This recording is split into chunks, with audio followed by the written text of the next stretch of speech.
Mr. Speaker, in 2008, Arthur Porter donated to the Conservatives and 3 weeks later was appointed to the Security Intelligence Review Committee. In 2009, Arthur Porter donated again to the Conservatives and was appointed chair of CIRC. Then as chair of CIRC, he donated to the Conservatives again. Now, most of these donations were in clear violation of CIRC's rules and guidelines. So does the government believe it was appropriate for the Conservative Party to take this money? And what steps will they take to clean up the abuse of their patronage system? The Honourable Parliamentary Secretary to the Minister of Transport. Well, Mr. Speaker, as has already been explained to that member, the individual in question resigned long ago, and as the allegations have nothing to do with his time in government. But while I'm on my feet and on the subject of abuses, this member across the way said in 2010 that he would like to impose an iPod tax on Canadian music listeners.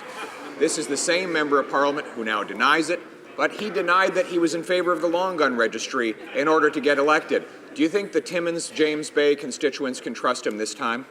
The Honourable Member for Timmins-James Bay. Well, Mr. Speaker, this really isn't the place for schoolyard taunts. Not when this government needs to explain.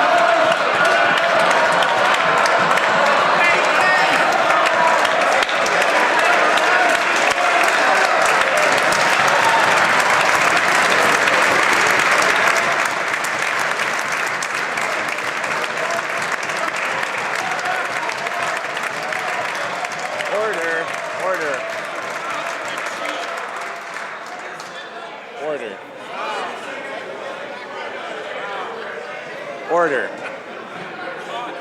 I've asked members previously to hold off on their replies until the members are finished asking the question or ministers finish answering the questions. We're losing a lot of time here. The Honourable Member for Order. The Honourable Member for Timmins-James Bay has the floor. Well, Mr. Speaker, it's unfortunate that they believe it's recess when they need to explain why a man who's facing an international warrant for money laundering was personally chosen by the Prime Minister to oversee Canada's spy agents.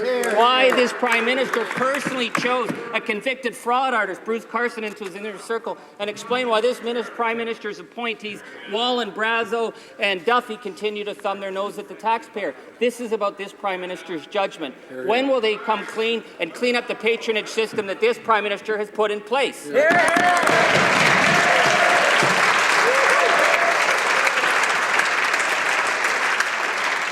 The Honourable Parliamentary Secretary. Normally I would be hurt by those angry words, Mr. Speaker, but the member across the way is just depressed. I would suggest that he put a little spice in his life, but then he'd end up on the NDP's sodium registry. Maybe a hunting trip with the boys. But then again, he wouldn't be welcome after the gun registry betrayal. Perhaps a countryside drive, but then he'd have to pay the NDP carbon tax on the gasoline. Maybe some gentle music, Mr. Speaker, would help, but then he'd have to pay the iPod tax. No wonder he's so depressed over there. They want to register and tax fun out of existence.